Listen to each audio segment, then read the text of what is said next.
You might not actually know how to articulate yourself in a way that's really going to land in a corporate environment. And if that's the case, nothing's wrong with you.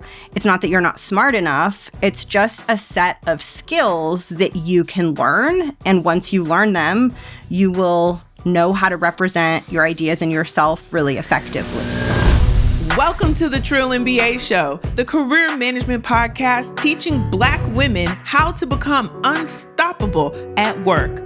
I'm Felicia Ann Rose Anuha, aka the Trillist MBA, delivering the inspiring truth through strategies and tactics so you feel protected, confident, and ready to conquer your career. Hey guys, welcome back to the show. I am so excited today to bring back a two-time guest. I mean, technically 3 times because I was on her podcast too. So this is what we do, okay? We try to help you guys. We try to make sure that you're not in these corporate streets looking crazy. We're trying to make sure that you know how to speak up for yourself, okay? So I'm happy to bring back Jessica Guzik of The Art of Speaking Up. She is a leadership and executive coach and a powerhouse in this game we call corporate. She's been in corporate. She knows corporate. Y'all, she was a consultant. And I mean, she was a big dog company consultant, not little dog, big dog. Okay. So today we're really going to be talking about how do we focus on our power in how we show up and how we speak. What does it actually look like to use your voice? And I know what a lot of y'all might be thinking, what this woman gonna teach me? A lot, okay? She wouldn't be on the show if she wasn't gonna drop gems. So Jessica, welcome back to the show. I'm so happy you're here. I'm so happy excited to see you. I know. Last time we were in the studio I had in LA. And someday I'm going to have another studio and we're going to be in person again. That makes me happy. It was like a tease getting to do it in person. It was so fun. And now I'm like, she doesn't live here anymore. What is happening to the world? I know. The world is tripping, but it's going to be okay. Yeah, because we're going to get through it. We still got the gems. You're going to help us go even deeper on how to appear powerful in corporate spaces without losing our authenticity, keeping our calm, and keeping our credibility. And yes. I'm so excited. So whether you're trying to lead meetings or you want to push back professionally, or you just want to stop downplaying your brilliance, this is the episode for you, okay? So the first thing we want to talk about today is how do we speak for impact? We want to speak so we can be heard. But do you get this? I feel like a lot of times my clients are like, I don't know what to say, Felicia. That's why people come to me. They come to me to help them with what to say and how to say it in a way that's impactful. And with your podcast, The Art of Speaking Up, why do you think it's so hard for us to speak up? There's a few things. I think one is as women, we are conditioned to be humble. And so when it comes time to take up more space in the way that we are sharing our ideas, that can feel like bragging and it can feel like we're doing something wrong. But I think the other thing, this is something I realized after years of coaching women, is we just don't really get taught how to do this. Mm-hmm. And I didn't realize that this is something I learned in consulting because we were constantly trying to sell a big vision to our clients. So I kind of learned this corporate lingo.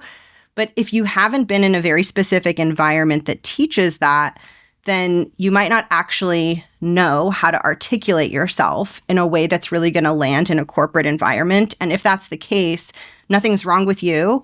It's not that you're not smart enough. It's just a set of skills that you can learn. And once you learn them, you will know how to represent your ideas and yourself really effectively. I'm so glad you said that because I remember when I was in business school and it was the summer before I started school, I was a part of the consortium, and the consortium has the orientation program. So it's all the first years before they start, they get together, and then companies come and they talk to us. They're just trying to meet us and get ahead of the curve for recruiting. And, I went to the University of Texas at Austin, and I'm smart and I can learn and I can do it. And I always did well that way. And then when I got to business school, they would take what I said and they would change it. In my mind, I was like, I don't know how to talk like that. But what they were doing were they were framing up my examples in a STAR statement. And I had never heard of a STAR statement, like situation, task, action, result. I never knew that they were behavioral questions. And so I just felt like they were speaking another language. And then I felt really insecure. I'm from a small town in Texas. I'm from the country. So I was like, oh, I'm just a country bumpkin and this proves it. And right. And then fast forward, once I realized, oh, it's the framework. So it's like a template. And you kind of fill it out. And then you just, your story. So you just say it. And then once I learned it, I was able to teach it because it clicked. But it didn't feel like in the beginning, it felt like something I could never do. Like I got so angry because I don't talk like that. But once I realized, oh, this is just a skill. Yes. And you did what a lot of my clients do and what a lot of people do, which is they see people communicating in a way that feels really impressive. They realize they don't have that skill, and then they internalize it, and it takes them down a shame spiral when really it's just that you haven't been exposed to it. Truly, there's nothing wrong with you. This is an experience my clients have a lot. Someone will say something really well, like really articulately, and it will make them feel bad for the rest of the day because they're thinking, wow, I never could have said it that way. And when that happens, it just breaks my heart because number one, you absolutely can. And number two, when you get down on yourself, it interferes with your ability to learn and to acquire that skill. That made me think of something. Do you find that your internal processor clients have the most struggle with this in meetings because they're put on the spot? Yes. And do you have any advice for them? Yes. Most of the women who are attracted to my work really like to plan what they're going to say. And a really common thing they experience is they start planning what they're going to say and they get so far in their head, they lose track of what's happening around them and they don't even end up contributing. There's so many different things that help with this, but one very simple tip is the more you can be speaking throughout a meeting, the easier it becomes to then start sharing things or answering questions on the fly. So think about it as every second that goes by that you're quiet, your brain is getting rustier and rustier in terms of coming up with something to say. And the sooner you speak and the more often you speak, the easier it's going to be for you to come up with things and navigate the conversation dynamically. So that's a really big one. The second one is more of a mindset tip, but it's really important to break the habit of criticizing yourself as you're speaking. Something that makes it hard for people to speak on the spot is it doesn't come out as perfectly as it would come out if you planned it, right? That makes sense. Things are going to come out better when you plan it. And that's not a problem. That's a normal part of human speech. But then they hear it coming out slightly imperfectly, and they're thinking about how bad they sound and how they're fumbling. And that distracts them, and it creates a stress response. And then it makes it hard to continue speaking effectively. So it's super important to notice if you're doing that and just take that self-critical voice and just put it to the side, right? It's there. It's probably going to pop up, but you don't have to listen to it. You don't have to get so sucked into it. Yeah. And I will say the other thing you need to let go of, if there's a voice in you that says, you better watch what you say in front of these people, like you also have to let go of that voice too, because we're all going to make mistakes. And I know that for some of us, those mistakes feel like you can't come back from them, that they're so detrimental. And I'm here to tell you, if it's that detrimental and you lose your job, that wasn't where you were supposed to be anyway. And I know that's very flippant to say in an environment where unemployment rates are double for us than they are for everyone else, but you're going to be fine. And so you really have to let yourself free from judgment.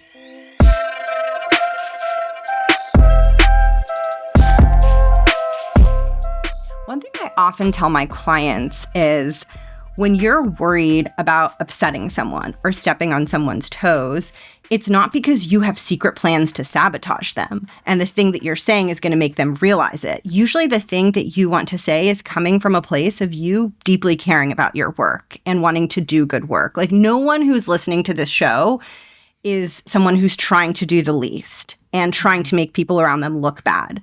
So when you think about it from that angle, it becomes a little bit easier because first of all, you can incorporate that into what you say and say like, hey, I'm thinking about how we can get a better result or how I can support you better with this.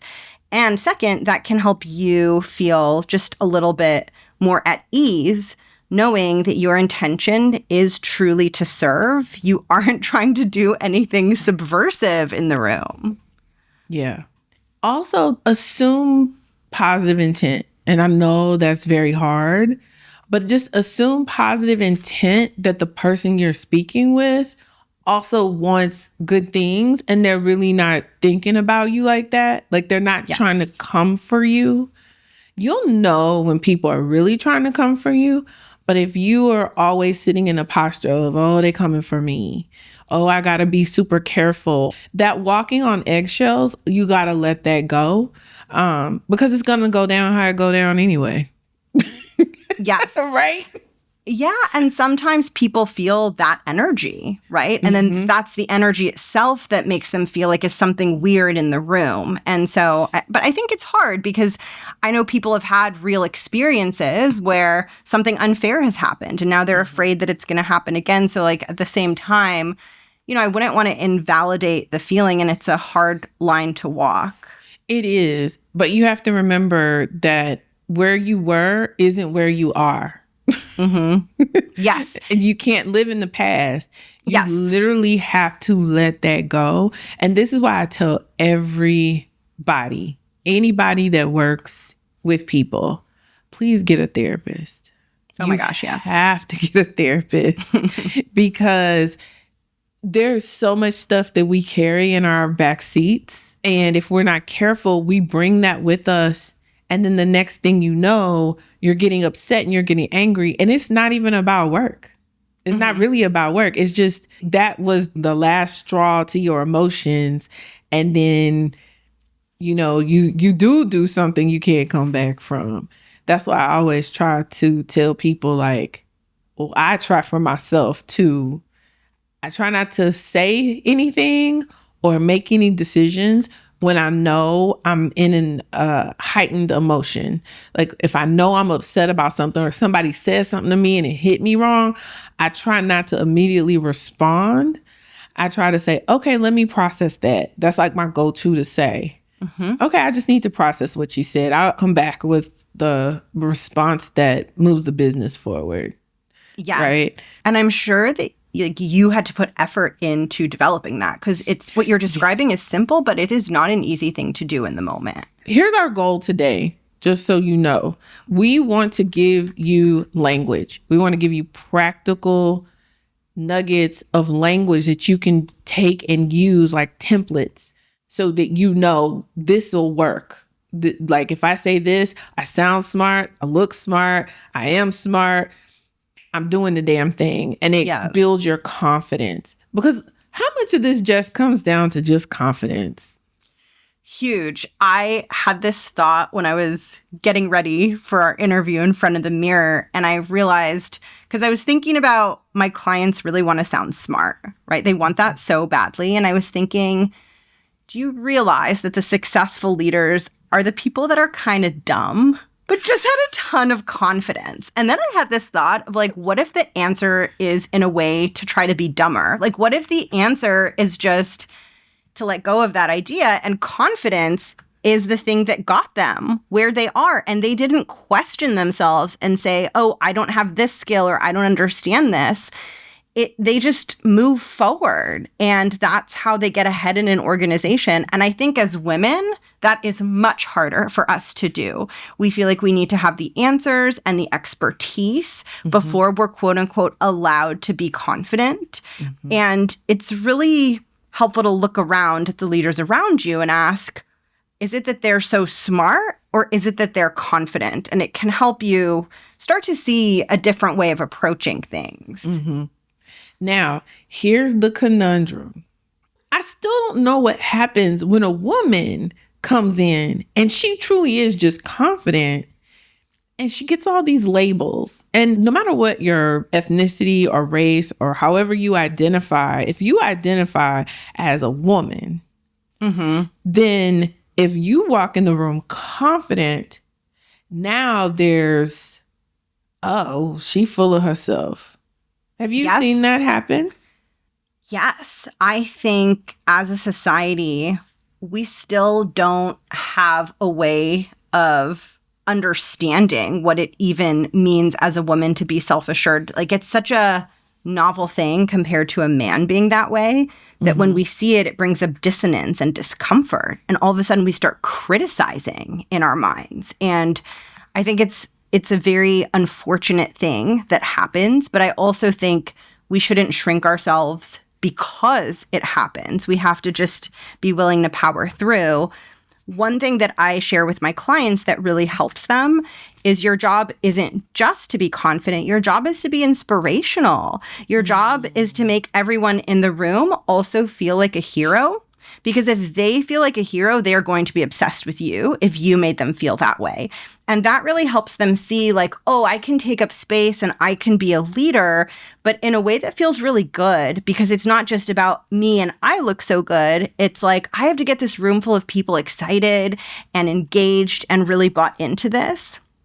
And I think that's a really wonderful thing because it's still powerful. It doesn't take away from your power, but it also helps you maybe channel some of that generosity that you have and some of those relational skills that you have, where it's not just about you, it's about coming together with other people. Exactly. And here's my trick for showing up in that energy. Smile. Yeah. And I know a lot of people want to cuss me out because women hate to be told to smile. And I get that. Because you ever have a man do this to you? Like you can be lost in your thoughts. Like you're out in the grocery store or something, you looking at something, you lost in your thoughts. What you in your own little world. And a man will see you and you be like, oh, you're so pretty, you should smile. Has that ever happened to you? It happens to me often. It hasn't happened a ton recently, but I've gotten to a point in my life where I've worked through a lot of my people pleasing. And so when that used to happen, I would just like run away or whatever. And now I would just give them the stink eye and try to make them feel super uncomfortable.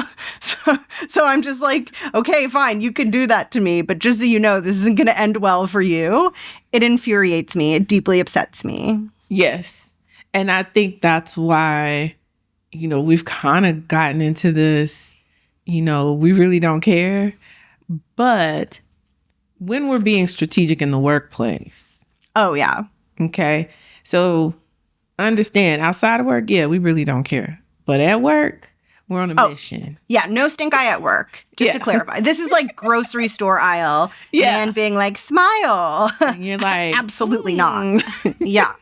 But in the workplace, if it's your natural personality to smile, great. If that feels like, oh, that's not really who I am, I'm not like a smiley, bubbly person, you can think about bringing energy into the room. You can think about being more alive and more present. Because if you think about a job of a leader, one of the jobs is to bring energy and to create a feeling in the room where everyone's like, yeah, let's work on this. Or like, yes, this is exciting. Like, let's get it done. And that could be through happiness and joy and a smile, but it could just be through like having this forward momentum or having this presence and energy. So I always like to tell people there's not one way. Like there's so many different ways and you get to find the way that feels like you. Yes. And sometimes you just have to say the feeling word, even if you don't feel it or you don't emote in that way. That's not your natural way of emoting. So like, I don't naturally at work. I'm not I'm so focused on getting it done and executing. I forget that I need to be excited and inspired because I'm like, what are we doing? Like, we got to get it done. So I have to remind myself to say, guys, I'm really excited about this. Because even saying the word excited brings excitement energy, right? And some words are just energetically that way. So find your energetic words that help and name the emotion that you want to bring into the room. And so even if you don't actually emote that way naturally, you can still say the word and it carries that emotion for you. Yes, 100%. Yeah. And if you want to be a leader or promoted up, you can think about it as this is going to be part of my job when I'm in a bigger role, is not just cranking out the deliverables, but getting the humans around me excited and on board. So let me practice this. Let me demonstrate to my organization that I know how to do this. And that can help you self-motivate if you're kind of in a slump. Because think about it, the CEO of a company can't be like, oh, I'm in a bad mood. So like when I do the company meeting, it's just going to be really stale. Like, no, they're the CEO getting paid the big bucks. They have to rally and do what they need to do. So you can think about it as if you want to be a leader, you have to do that in your own way. Maybe you're a CEO, I don't know, but you're probably not, but you're still a leader. It's still the same principle that applies.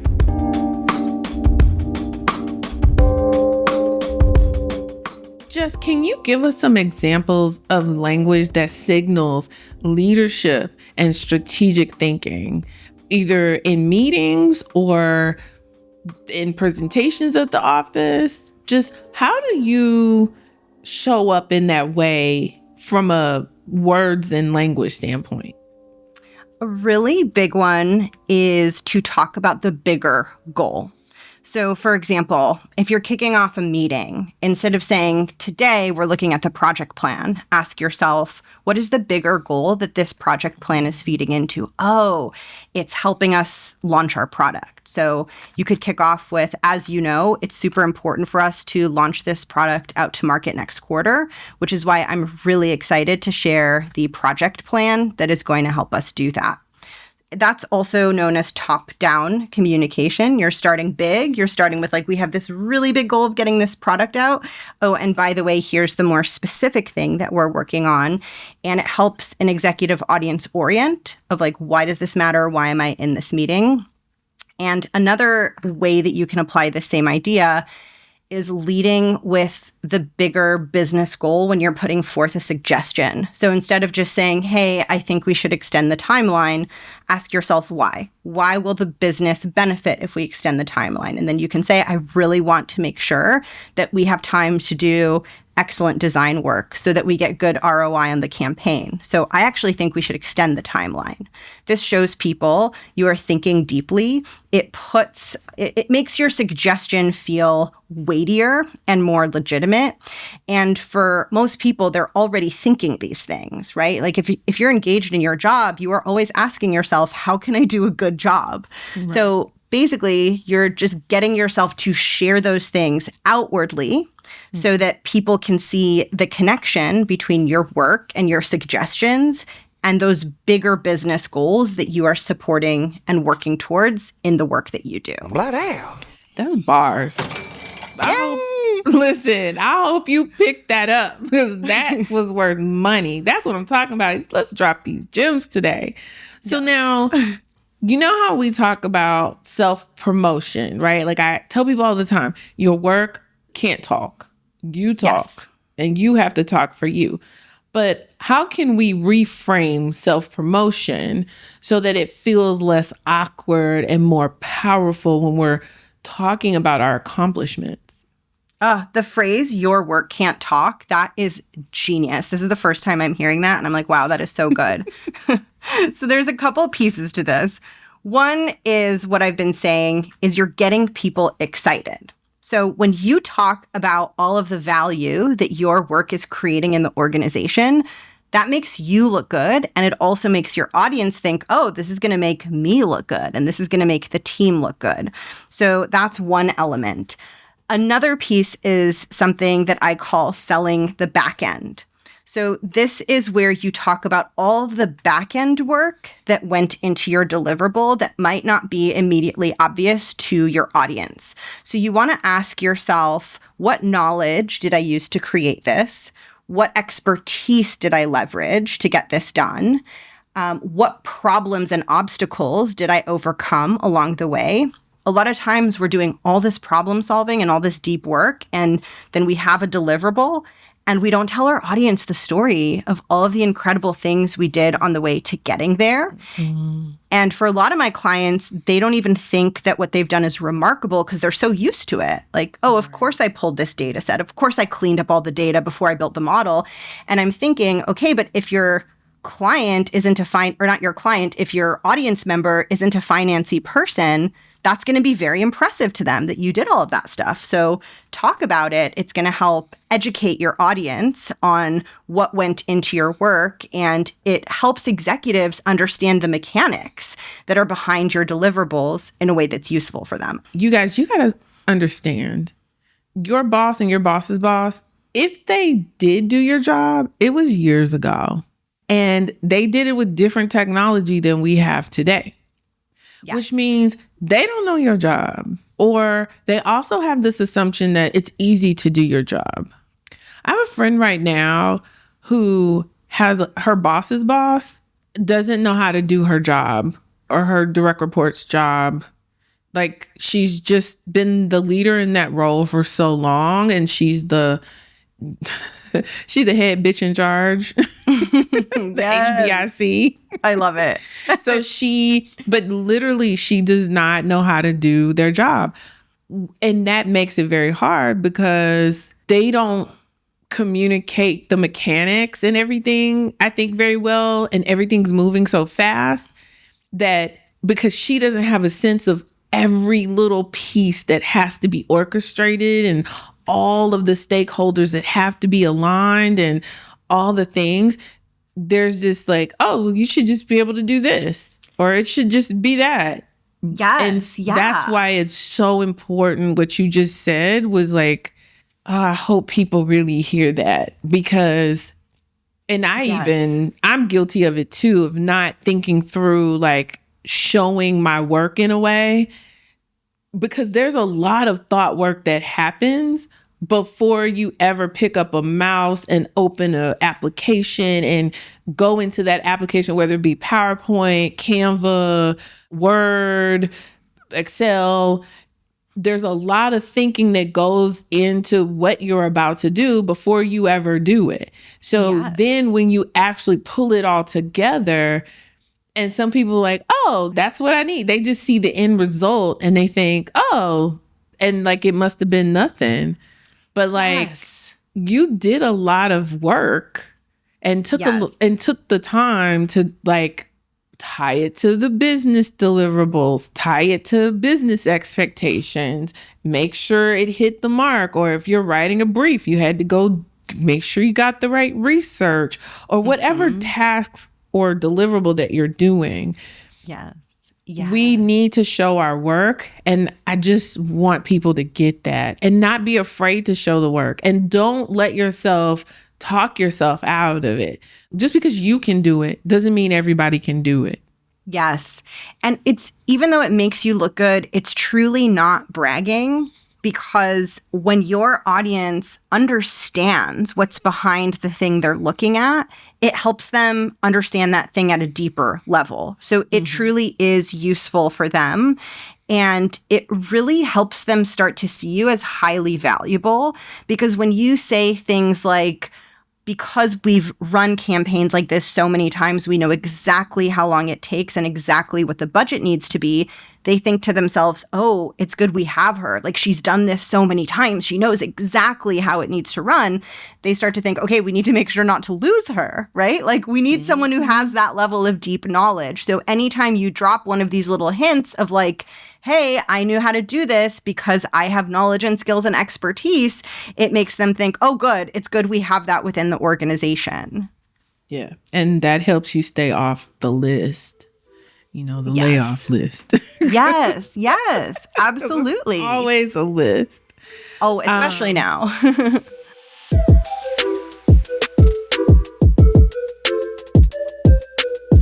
One thing I want us to talk about before we go to the break is, you know, how important is the language that we use? I think sometimes we just talk. What advice do you have for your out loud thinkers? Oh, who are being less structured and just kind of sharing their thoughts. Just talking. The perception you're leaving people is like, what the hell just happened? What just happened? Yes. So one immediate tip is it's always helpful to say, I'm just going to share some messy thoughts right now. That's a good way to give people the heads up that you're getting something more raw, and then they can calibrate their expectations. So the women who follow my work tend to be perfectionists. So I'm always mindful to tell them that they need to be polished because they're holding themselves to a standard that's just a little bit too high. So we want to be polished, but we don't want to put excessive amounts of pressure on ourselves that it needs to sound perfect. We are not news anchors.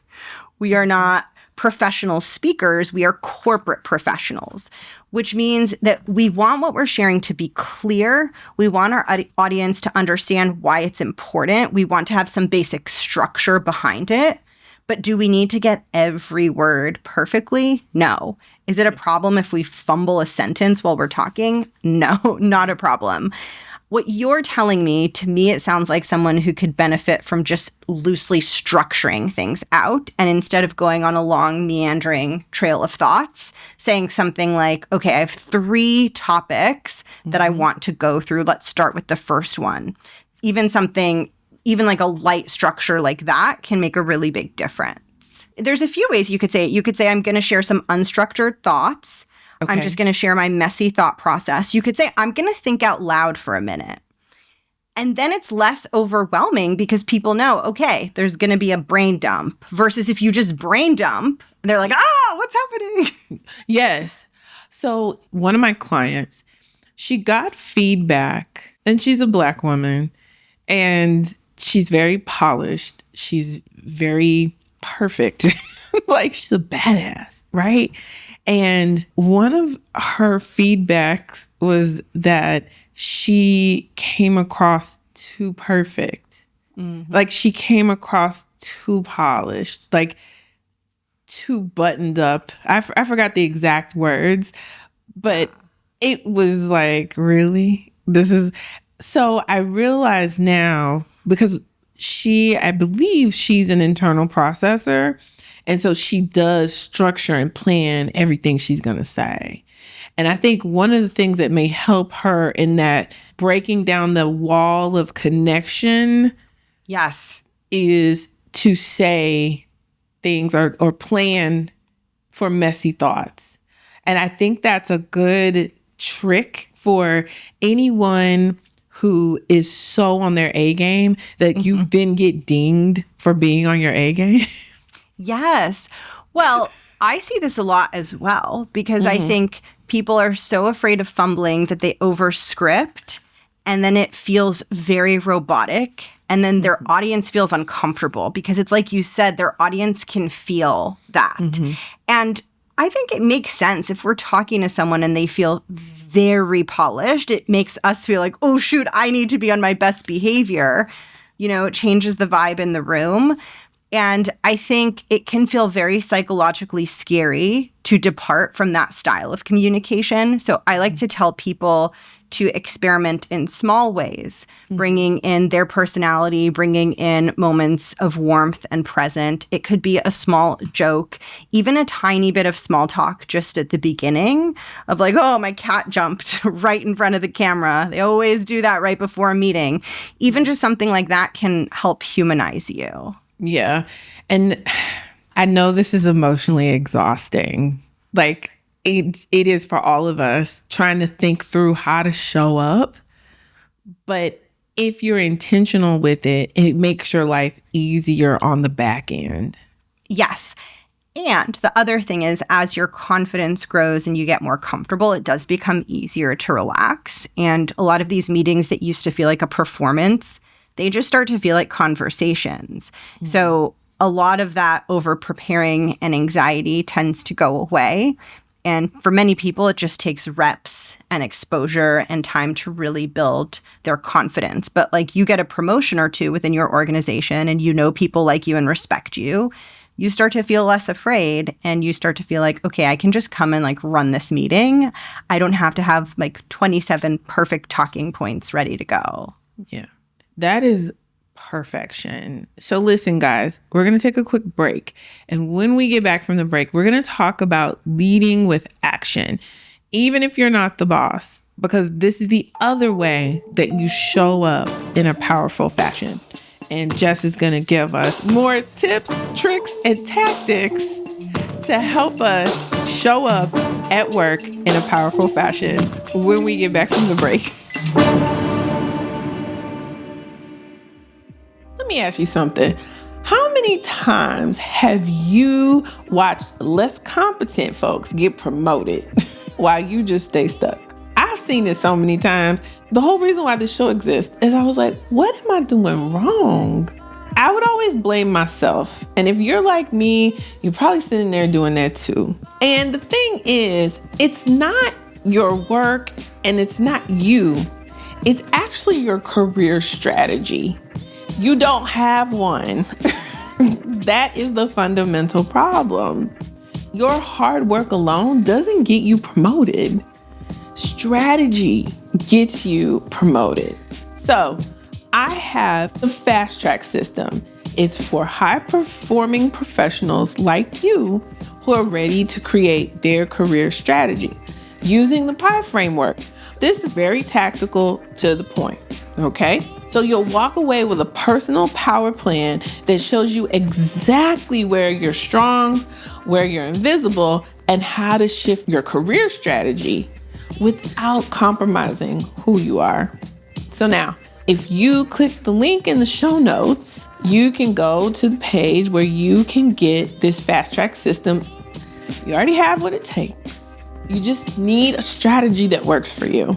And that's what this system does. So click the link in the show notes and grab it while it's on sale, because honey, the price is going to go up, okay? So again, go to the show notes, click the link, and get your plan together, girl, before they hand your next promotion to a Chad or a Bob.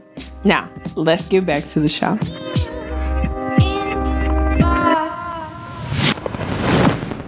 All right, guys, we are back from the break. So this second segment, we're going to talk about leading with action. Yes. Even if you're not the boss, you still need to lead. So what does it mean to have a bias for action? Like, why does it make people see you as a leader? So bias to action means your default is to take action. So a problem comes up, you think, what action can I take? And that's how your mind is always working. If you are in a leadership position, bias to action really helps you solve very difficult, complex problems. Because if you don't have bias to action, you might get stuck in indecision or stuck waiting for direction. But if you do have bias to action and a problem comes up, you choose a next step, you try it out, and you keep choosing a next step until you find your way out of it. So people with bias to action are great at problem solving, they're great at leading, and they're great at handling really big, messy pieces of work. And listen, honey, I know a lot of us always get the mess to clean up. So yes. So this is why this is important. So now I know you say be action focused. But what does that mean from the language side? So like in meetings, what are some of the ways that we show up as the leader? Yes. So if it's your meeting, always tell your audience what is being done in the meeting and try to share that at the very beginning. Are we here to make a decision? Are we here to approve a decision that's already been made? Are we here to workshop something? Tell them and say, what I need from you today is blank, and fill in the blank with either decision, approval, input, etc.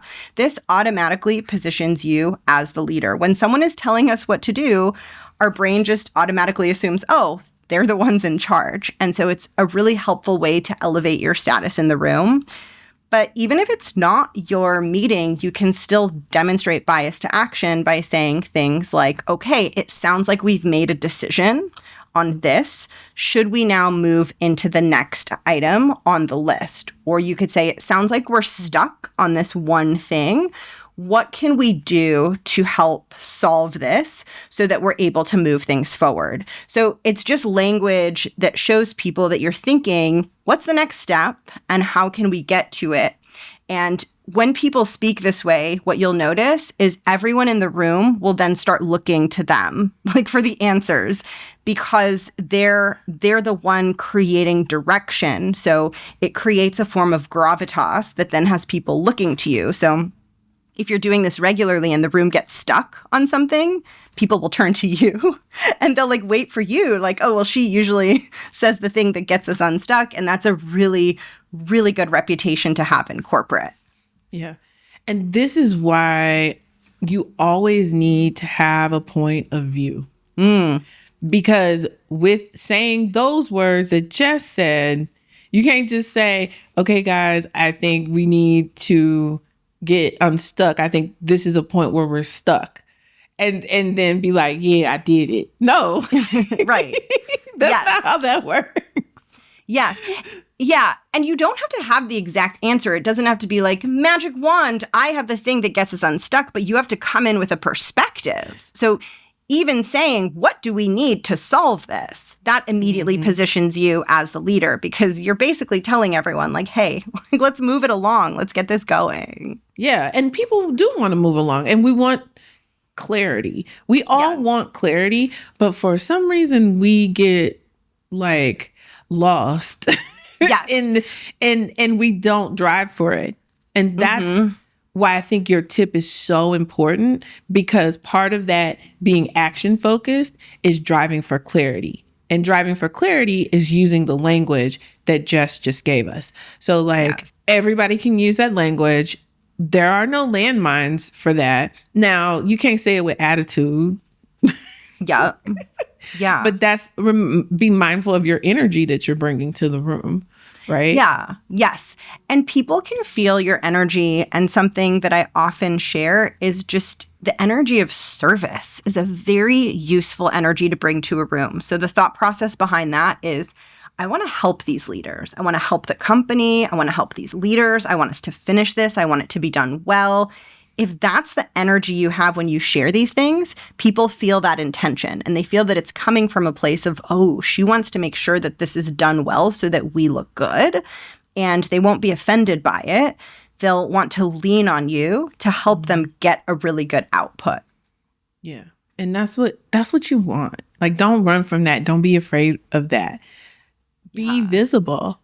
And that leads me to my next question for you. How do we make our expertise visible in rooms where people tend to overlook us? Yes, that is a really tricky one. So if it's a situation where you're being talked over, sometimes it can help to use phrases that slow things down and say things like, I want to stay on this just a little bit longer. I have a couple thoughts. And that cues everyone that you have something to say and to listen to you. And if your ideas aren't landing or someone else is sharing the same thing and people aren't seeing you as the expert, it's helpful to frame your ideas with a little bit of persuasion wrapped up in them. So not just sharing what the suggestion is, but why you feel strongly about it is one way. And then also all the stuff we talked about before, about thinking, what knowledge did I use to get here? And how can I make sure my audience understands everything that I did to create this deliverable? That's more for a situation if you're sharing something or you're the one running the room. Mm-hmm. Yeah, but let's go back to, I thought that was interesting, like, you have to wrap it in persuasion. I've never heard this. So what does that mean exactly? So people respond when something makes them feel an emotion. And so usually people aren't going to feel excited or a positive emotion around a suggestion. So if you say, hey, I think that we should increase the budget for this, they'll probably either feel neutral or negative. Mm-hmm. But if you say, hey, I want to make sure that our sales exceed the last campaign that we did, that's going to elicit a positive emotion. And now everyone in the room is like, ooh, me too. I want more sales. And so then you say, I think we should increase the budget. So now you've presented your idea after wrapping it in that persuasion of like, hey, we can increase sales. Oh, that's so good. That's so good. So when you focus on the desired outcome, that becomes persuasive. Yes. And then you give what you're thinking or what you're recommending. Exactly. I call it sell then tell. So you sell before you tell them what you think you should do. And then by the time you tell them, they're more likely to go along with it because they're excited about what it can create. Right. Because everybody wants that outcome. Exactly. Man, where were you? And you can also, I know, this stuff is hard. It takes time to learn this and figure this stuff out. I messed up all of these things, right? Like I learned all this through trial and error. I was going to say you can also use this when you're pushing back. And it's especially helpful when you're pushing back. Ooh. Instead of just saying, I think that we should do it my way, lead with the bigger win. I really want to make sure we deliver a quality product. That's why I think we should do it this way. I really want to make sure that we have time to QA this. That's why I think the deadline should be 1 week later than what it is. So you always start with like, what's the benefit here? And the rate at which your stakeholder or audience agrees with you will go up when you do that. Ooh. Yeah. Yes. That's a gem right there.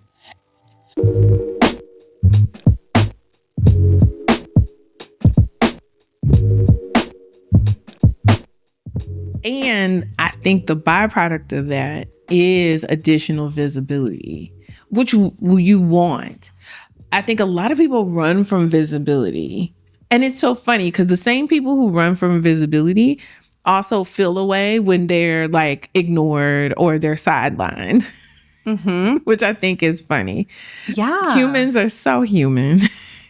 We have contradictory desires. On the one hand, I don't want to be seen. On the other hand, I want to be seen. And it creates an enormous amount of emotional tension when when we have those conflicting desires. Yeah. Because what's really happening is, on the one hand, I want to be acknowledged, but on the other hand, I don't want to be judged. Yes. We want to have our cake and eat it too. Yeah. We want the visibility, but not any of the risk that comes with it, which is a very human thing, right? Our brains don't like us to be emotionally uncomfortable, but sometimes the things that we want come with a certain amount of emotional discomfort. And so we have to decide, is that worth it to me? Is it worth it to me to do something scary that will also benefit my career? That hit me. I need a moment. Good. I'm glad it hit you. That hit me. You know, when I do this show, a lot of times I also am going through my own ish. And there's a lot of us who know we should be doing something in our career, but it just feels so risky.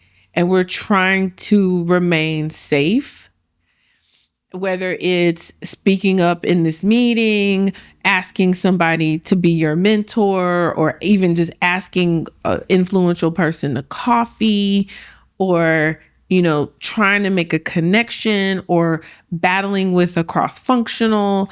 Like, there's so many little things and big things that go on as we're trying to navigate our career that we try so hard to stay safe, and it's doing us a disservice when the actual answer is problem solve the risk. Yes. It's hard because there's an amount of the risk we can problem solve, and then there's an amount of it that's just going to be emotionally uncomfortable, no matter how prepared we are. And I think that's where I see people get really hung up, thinking if I've successfully problem solved this, it should no longer feel uncomfortable. When sometimes the discomfort is just an inherent part of the process. And I think it's important to not judge ourselves if we're getting stuck. But it is important to be truthful with ourselves about what's happening, because the sooner that we can be truthful about what's happening, the sooner we can get what we want, which is, you know, the ideal outcome. And so if we can say, oh, I'm not doing this because it's so emotionally scary and I just can't rally myself to face that, at least I know what I'm working with. And now I can decide, okay, cool. Do I want to face that? Is it worth it to me or is it not worth it to me? And I'm always telling my clients there is no right answer. I'm not trying to lead you in any sort of direction, truly.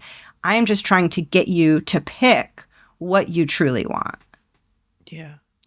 And I'm here to tell y'all, it is hard to follow the thing you truly want. Yeah. Because a lot of times it has nothing to do with the path that's been laid out for us. And it's a pivot, and it's doing things where your family, your friends, your network are like looking at you like, what the fuck you doing? Yes. And a lot of times people won't understand. No. And like they are going to judge you. Yes, you're going to be judged. So just do it anyway. The sooner you get over that, the happier you'll be. Yes. And being judged is a confidence builder. This is what we don't think about. We think about all the pain of being judged, but we don't think about who we are on the other side of it. We feel unstoppable. We're like, you all judged me and I did it. And now I'm good, and that is an irreplaceable feeling. Yeah. And I think it allows you to continue to soar and win. Yeah. We're going to take a quick break before we wrap up. When we come back from the break, we're going to talk about how to push back without being labeled difficult. And I know that label of difficult means a lot of things to a lot of us. So we're going to get into it when we get back from this quick break.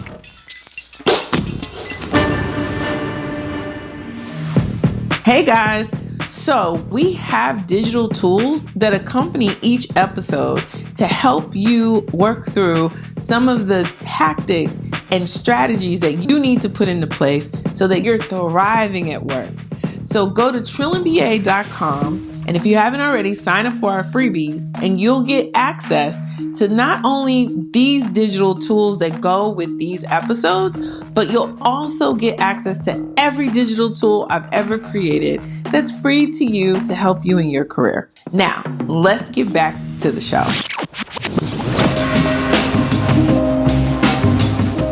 All right, guys, we are back from the break. We're going to wrap it up here because I have kept Jess way too long, but she just keep dropping gems and nuggets, and I want us to get all... Listen, Jess, we leaving here with something, okay? That makes me very happy. So the last thing I want to talk about that's so important, I think a lot of people are afraid of, is when they give pushback, when we have to give pushback. And there are so many times that we have to speak up and give pushback because we have to take some ownership in the businesses that we work for. And that's your job. Like, your job is to be the protector of that part of the business that you work in. So sometimes you're going to have a difficult conversation. And I think the fear is, oh, I'm going to get labeled as difficult. And for Black women specifically, it's like, oh, I'm going to be labeled as a B, or I'm going to be labeled as a angry Black woman. And I know that all women go through this in some kind of way. That's just the variation that comes to us specifically as Black women. But I think your tips on how to respond when we're being challenged or we need to push back, I think it's just this language. So I want you to tell us, what is your tip for if we get challenged? Yes. So usually our instinct is to do one of two things: either fight back against the person who's challenging us, or just agree with them really, really quickly. Everyone usually leans in one direction or the other. So what I recommend is the opposite, and it's one of the more uncomfortable things, but it's to go deeper into what they're sharing and say something like, tell me more about what you're thinking, which is very hard to do when someone's challenging your work. Like, you don't want to hear more about it, right? Right. But when you say that, number one, it slows down the conversation and it buys you time, because now they're going to start talking again so you can take a deep breath, which is useful because you might be feeling stressed out. And it also shows them that you care. When you tell someone, tell me more, you're signaling, I'm listening to you. I'm not going to bulldoze past this. We're going to explore this. So their trust in you grows exponentially. And then Also, they start telling you more and you learn important information that helps you problem solve. So it sets you up beautifully for problem solving. You're building trust with the stakeholder. You're understanding what's underneath the pushback. And then from there, you can think about it as, okay, my role is to now step up and be a leader and figure out how we solve this. And I like to tell people when you're solving it, it's not you versus them. You're like a third party watching this from above, right? So if you were the CEO of your company and these two people were arguing, what would you pick and why? That's the perspective that you're bringing is what is best for the business. And it starts making it feel less personal. It's like, oh, we just now need to figure out what overall makes sense here.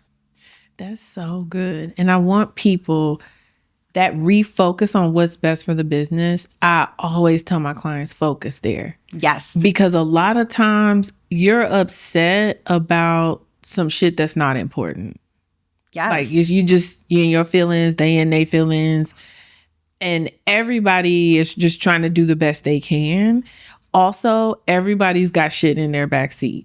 So like I always tell people, I want you to feel your emotions at home. I want you to suspend your emotions for a second and snap back into question mode. And I love this question. Tell me more. Yeah. And that, y'all owe Jessica some money. Y'all make sure y'all subscribe and all the things. Okay. Or chocolate.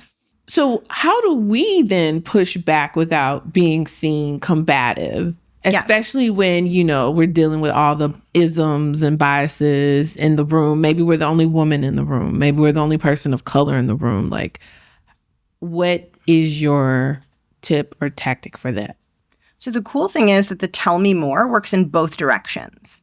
Okay. So if you see something and you're like, oh, I know this is wrong, instead of jumping straight into talking about that, you can say, hey, can you walk me through your logic and what you were thinking?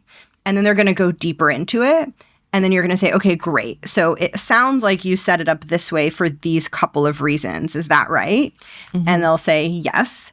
And then you say, okay, I have a slightly different thought process on this. Is it okay if I walk you through it? And then you start to get into your recommendation. So you're basically disarming them. And you're also learning about why they set it up the way that they did. So it's that same trust building principle. When you ask someone about something and they get to talk about it, that makes them trust you. And we don't have to jump straight into our suggestion. That's really not what assertiveness is. People think assertiveness is like fist on table. Let me tell you the right way to do it. That backfires a lot of the time because if you have a certain style of stakeholder who doesn't like that approach, they're going to get annoyed by that. And so sometimes you have to be cautious, but you can still be confident and firm. And you can say, great, thank you for explaining that to me. I'd love to walk you through what I'm thinking here. And your stakeholder's probably going to say, awesome, what are you thinking? And then you can start to get into it. Yeah. And I love, so there's a language trick there that you're using and you're asking for permission. Yes. Which means you're getting them to buy in when you say, can I share my thinking? Because now, because they say yes, and they can't really say no, right. Now they too have to listen to you. Because if they say no, that just makes them a straight up asshole. Right. And nobody, 99%. I know a few. I've worked with a few people that are just going to be assholes. Yeah. And even then, you're like, you just guffaw. You're like, oh, okay, well, forget about collaboration here, I guess. Is that really what you want? And then again, another question. Like, you can back baby in a corner, honey. And usually baby is a 6 foot tall, attractive man that thinks he knows more than you and you know he doesn't. Mm-hmm. But when you get him with them questions and disarm them, and the funny thing is, they will respect you for it. Well, that's the thing, right? People don't realize that it's not going to turn people against you. It's going to command respect, especially when you do it in this more delicate way. And it's also, it helps people see that you care enough about the outcome to say something. And I think that's also really important. A lot of times we think, when I agree, that's going to make me look friendly and leadership's going to like me. If you never push back, they start to wonder, are the gears really turning? Think about if you have a teammate that never, or not teammate, a direct report who never asks for clarification, never pushes back. Like, that's not the person you want working for you. No. And so we also have to show people, I'm here and I'm invested enough that if I do see something, if you see something, say something, right? Mm-hmm.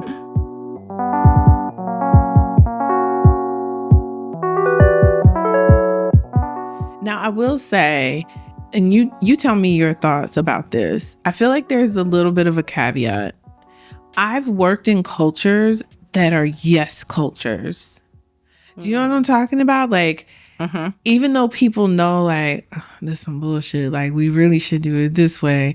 Or, oh, my favorite, that creative was trash. And everybody in the room knows it's trash. But we're in a big public forum. So people, like, leave the big reveal of the big, campaign where like millions and tens of millions of dollars, right? If not $100 million is going into this big seasonal campaign with this big commercial that they paid actors, well-known actors, millions of dollars to be in the commercial. And then we're all sitting there like, oh, they're revealing, yay. And then you watch the minute and the 30-second and the 15-second and you're like, this is stupid. This is dumb. What this got to do with our product? What was the brief? Did they follow the brief? Like, and it's bad creative. It's a bad commercial. And so then there's like a hush and nobody says anything. And I'm here to tell you, do not be the person in that room that says anything. Don't say anything. Nobody else say anything. Don't say anything. When you walk away, don't say anything. When people are like, that was interesting, you go like, it was great. You just smile. Like, yep. I think it's important to be able to read the situation and to know what the situation can bear and what will be too much for the situation. So in an instance like that, obviously a ton of work has gone into that. So feelings will be hurt if it is criticized. And it's, if I was the creator and someone said, this is not good creative, I would be very sad and very upset. And so we can take that into account. And then this is where the difficult leadership moment comes in, because then it's like after the meeting, especially if you're someone who's more in a position of power, who can steer it in one way or the other, you have to think about, how am I going to open up this conversation? Am I going to let that creative get out there? Or am I going to find a way to steer this ship? But if so, how do I do that respectfully and in a way that gets us the impact that we want? Leadership isn't always glamorous, right? It sometimes looks like, oh, you're the one that has to go fix that, right? You're the one that has to have the uncomfortable conversations, but you have to have the interpersonal skill and the ability to hold your own emotions in order to navigate things like that. And I find people in high-level leadership positions, more often than not, that's what they're doing. They're doing things like that. This is where I know I don't need to be in corporate, because that always frustrates me. And I'm typically the person who wants to say the thing that everybody knows not to say. And I think it's the neurospiciness that it irks me that nobody is saying the truth. Everybody's just walking around like, oh, this was great. And I know you, like, I see your face. I see your face. I see your body language. I see your tone, that high-pitched lie that you're telling. Like, why are we sparing people's feelings like this? It drives me nuts. I don't get it. And it's hard. Well, I think this is one of the hard things about being in a workplace is we all have different interpersonal styles and different temperaments. So I'm guessing for you, you're probably also more comfortable with people being direct with you, right? And telling you. I love it. Exactly. But so then there's people who are the opposite, where it's hard for them to be direct and it's hard for them to receive it. And so then the question becomes, how do we interact with one another when our styles are different? And how do we find a way to make that work?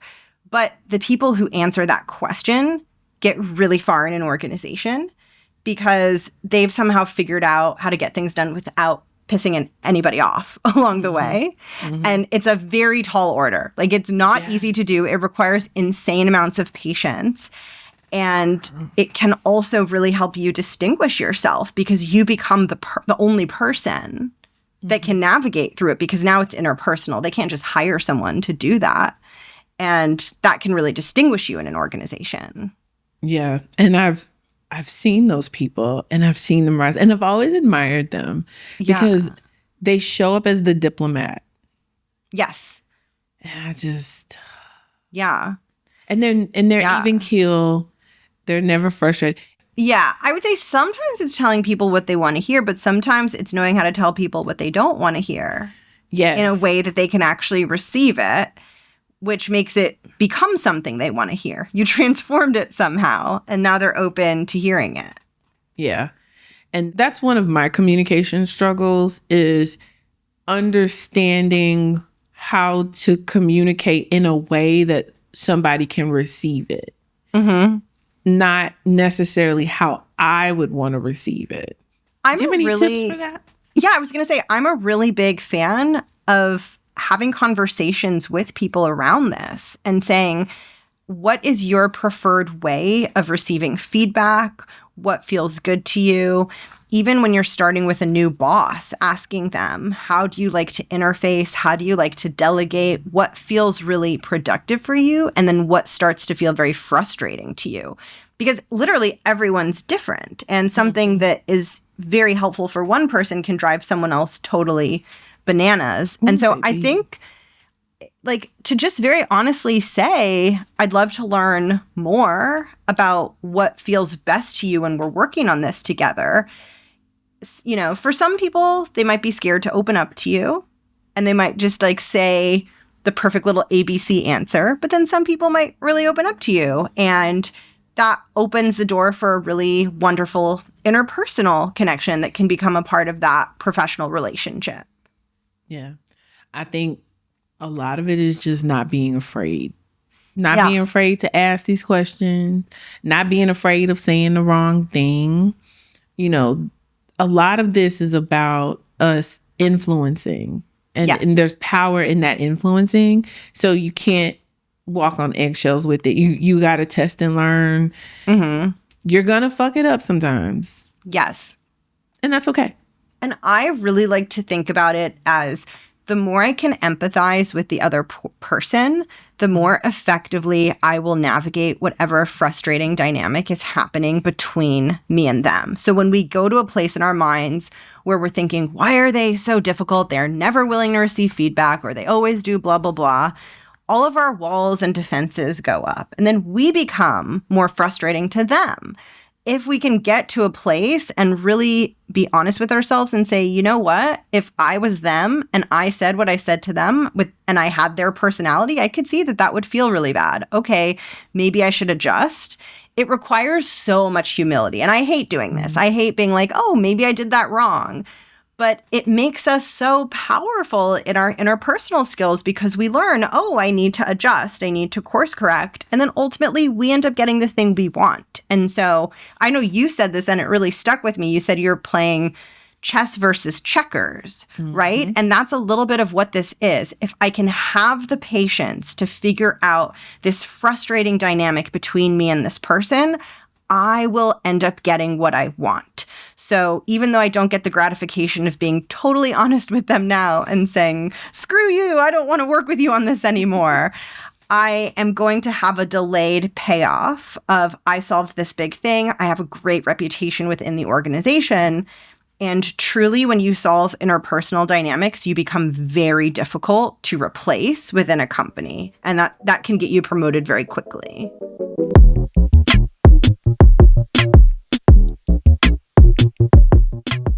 Mic drop. Yes. You are the bomb.com. Please tell the people where they can find you. Yeah, the best place is my podcast, The Art of Speaking Up, wherever you listen to your podcasts. I have a weekly newsletter. I can share the link with you for people to join. Mm-hmm. I've been on the description. Okay, I've been on a temporary social media break. So when I was prepping for our interview, I was thinking, where should I send people? I have an Instagram. I haven't been on it very much, but following my podcast is probably the best way to get to know my work. Awesome. And then your coaching practice. Yes. If people want help, how can they find out more? Yes. So the main way that I work with my clients is in my group program, the Art of Speaking Up Academy. And I can share the link with you as well. There's more information on my website. This is where I support women in building inner confidence so that they have the courage to have a strong voice in the room. And I also help them with some of the more practical executive communication skills they need to sound crisp and powerful and polished when they speak. Yes. I love it. I love it. Listen, guys, listen to The Art of Speaking Up. It is a fantastic podcast. She just drops, you think she dropped gems today. She drops gems in her podcast all the time. If you feel like Jess is my person, sign up for her coaching, group coaching. Like, I'm telling you, I've seen the reviews. She is the truth. You know, I don't bring y'all no BS. If you know you need Jess, go over there. Okay. Sign up. Invest in yourself. You're so sweet. Thank you, Felicia. No, you're the truth. I really appreciate you. And until next week, guys, when we have another dope ass episode, keep it true.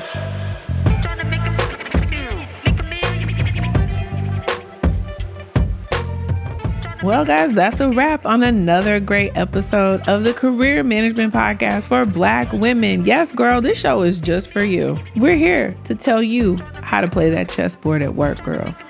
So subscribe, comment, like, follow us on social media at Trill and BA Show. Listen, every time you tell one of your friends, you share this information, you share this podcast, it helps us to grow and make even more dope content just for you, unapologetically. That's why we're here. Now, if you are facing a workplace dilemma, such as a performance improvement plan, or you're not able to secure your promotion and raise that you have worked for and you have deserved, basically, if these people are playing in your face, we are here to help. Go to trillandba.com/coaching to schedule a one-time one-on-one call to workshop your specific dilemma with me. Or schedule a consult to get more information about the consulting packages that I do offer on a longer term basis. As always, you can reach out to us with your listener letters and your questions at trillandba.com. Until next time, guys, focus on your best possible outcome. Ask for help when you need it. Please, please, please ask for help. And as always, keep it trill. I'll see y'all next week.